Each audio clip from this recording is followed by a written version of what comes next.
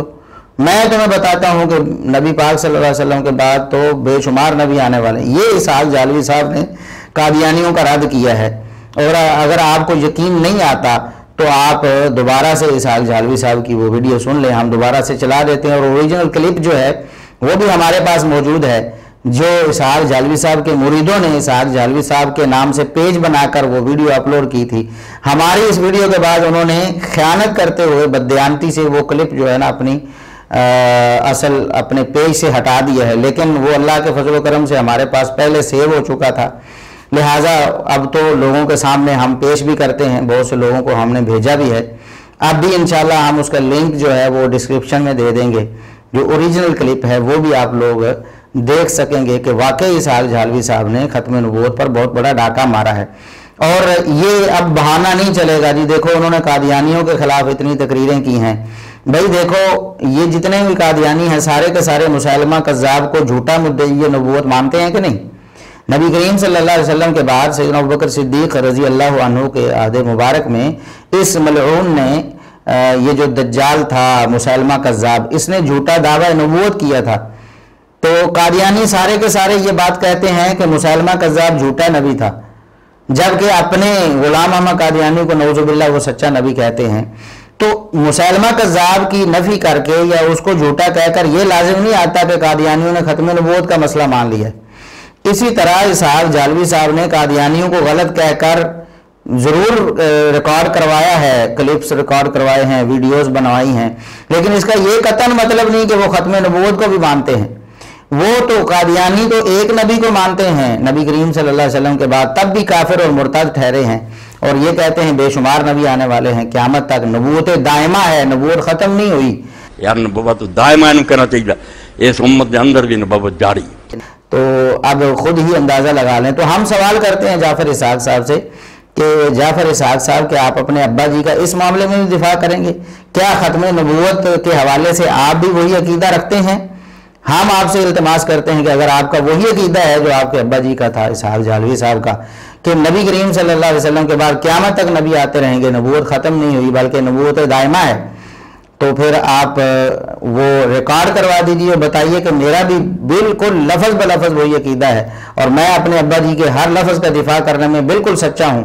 میں جو دعویٰ کرتا ہوں کہ میں ہر لفظ کا دفاع کروں گا، میں اس بات کا بھی دفاع کرتا ہوں کہ ختم نبوت کا مسئلہ جو ہے یہ غلط ہے، نبوت جاری ہے، آپ کلپ ریکارڈ کروا دیں، ورنہ اللہ کے لیے اللہ سے ڈرتے ہوئے آج ہی توبہ کریں، اپنے ابا جی کے راستے پہ نہ چلیں۔ جو گمراہی ہے، جو اسلام اور پیغمبر اسلام اور قرآن اور سنت کی مخالفت ہے، اس کو فوراً چھوڑ دیں، توبہ کریں اللہ رب العزت سے، ورنہ آپ کا اللہ رب العزت کے ہاں جب آپ کی حاضری ہوگی تو کیا جواب دیں گے آپ؟ قیامت کے دن نبی اکرم صلی اللہ علیہ وسلم کے پاس حوض کوثر پہ کیسے چلے جائیں گے آپ، جبکہ ختم نبوت کے جو ڈاکو ہیں ان کا آپ دفاع کرتے رہے ہوں گے؟ اس لیے ہماری مؤدبانہ التماس ہے جعفر اسحاق صاحب سے کہ جعفر اسحاق صاحب اتنے جذباتی نہ ہوں، اپنے ابا جی کو خیر بات کہہ دیں۔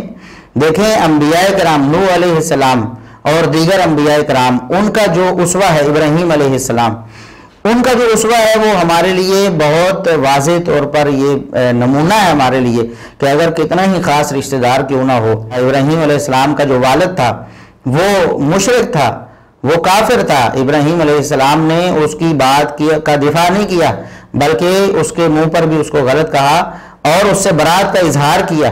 اسی طرح نوح علیہ السلام کا بیٹا وہ نافرمان ہو گیا، وہ کفر و شرک میں چلا گیا، وہ مسلمان نہیں ہوا، ان کی بات نہیں مانی، تو اللہ رب العزت سے صرف درخواست کرنے پر ہی اللہ رب العزت نے سختی سے یہ بات ارشاد فرمائی کہ آئندہ سے کسی مشرک کے لیے آپ نے اس طرح دعا کی تو پھر یہ درست نہیں ہوگا۔